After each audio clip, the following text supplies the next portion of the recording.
What's up, Chaotic Speed Player Array, and you are about to behold the awesomeness of my 10 on 10 Ultimate Elementalist deck. Alright, so, let's see our frontline fighters. First of all, well, let me just tell you what this is based off of. Well, it's not there, so I've got Realm Watermaster in the back to give my guys extra energy, and then fighters. Everybody has really high average energy. So Zerv Monsoon Defenders is an element deck, all elements, so their stats don't matter. 65 Pauldrons. Next, 60 energy Interest Nature Force, Sun Chariot of Kensep. She is in here for her heal because she will gain lots of counters. Dalgad with the Scarab of Keel Eye to protect his elements. Dalgad rocks, he's the best elementalist in Param. Deals additional 5 damage with any elemental attack. And Gimwe, little flying squirrel with Fire 5, and an elementalist Pauldrons.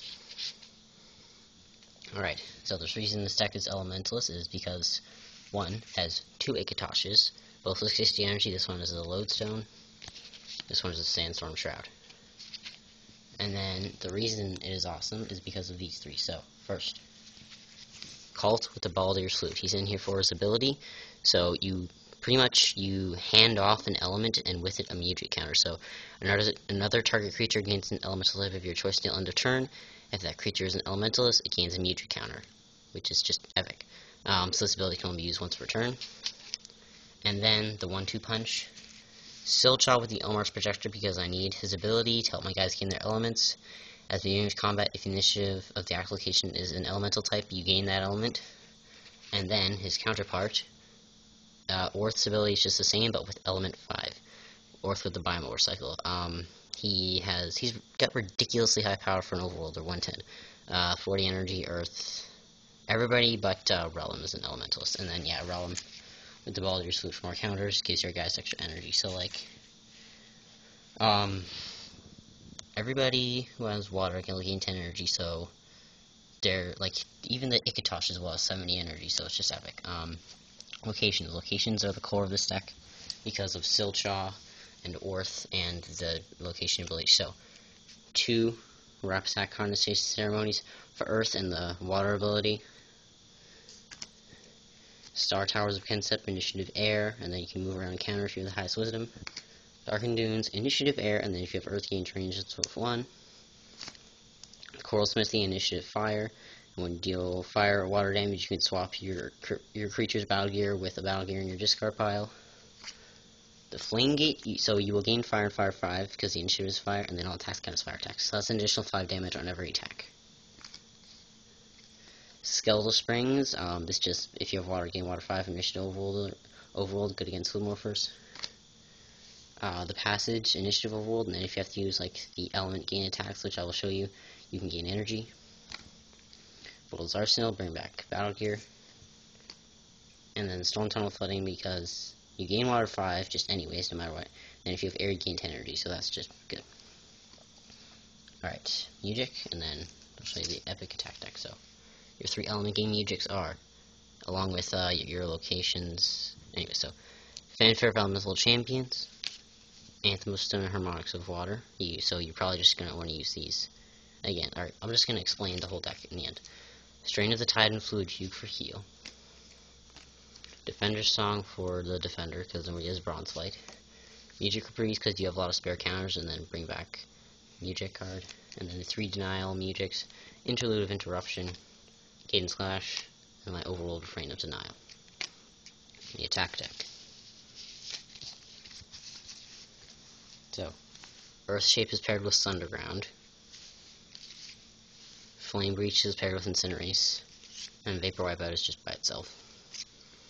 Aqua Recoil with Flame Bloom for the heal and the element damage.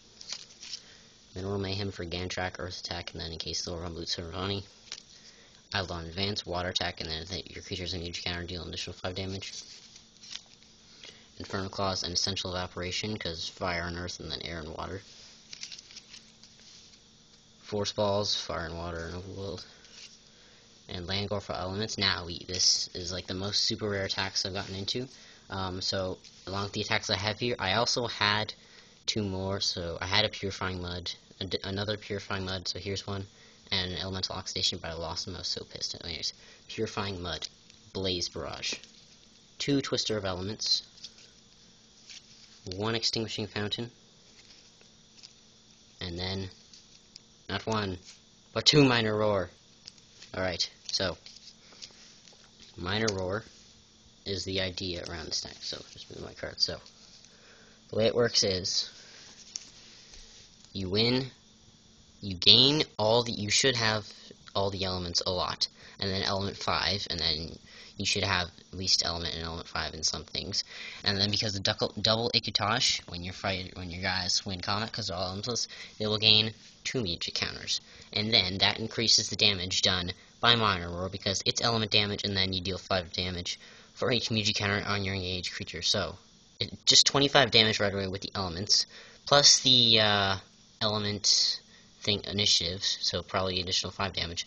With Dalgad, additional 10 damage, and then plus your magic counters. If you can get on magic counters, you could probably deal like 60 damage in a little bit, so beware of the rhymes of the reckless. So Minor Roar is what this deck's based on. If I had Armageddon, that'd be good, but I don't. So this has a higher ceiling, because Armageddon is just the 50 damage, but since this is a 10 on 10 deck, you could just like keep winning with 1 creature and get them up to like, I don't even know how many counters. So let's see. So Relevant Cult, before you use if you're like in a location and it doesn't have element initiative and your guys needs element, you use his ability. You hand off the magic counter as well, which is good for boosting damage on Minor Roar. And then if you need stuff again, got your Fanfare on these 2, as well as the element gaining attacks. So you're pretty much protected always, and then as well as protection. Keeps his elements really important, so you could just like do an Incinerate and not lose your fire.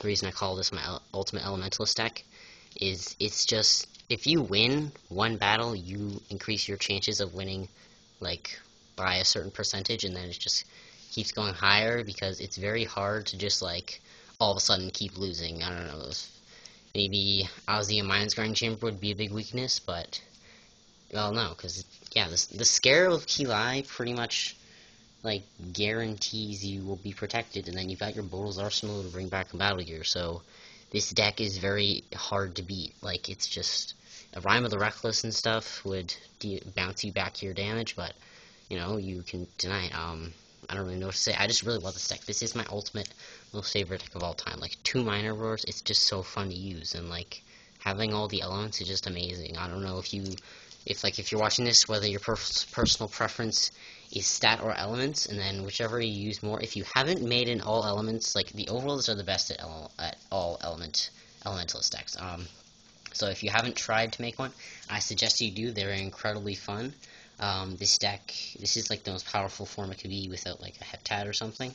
If you want to try and condense it down to a 6-on-6, you need at least 1 Ikutosh, and then you can do this combo, or you can just do like Relevant Cult, and then like, you know, give him away. These 2, they're just rare, so it shouldn't be that hard to get. Elementalist Pauldrons, again, just rare, but really good battle gear.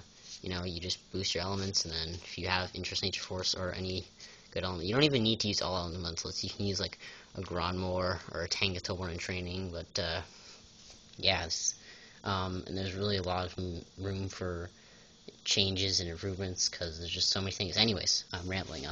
Thank you guys very much for watching. Please like and subscribe. Leave your comments. I really want to know what you guys think if you're out there watching this. Remember, do it for Param.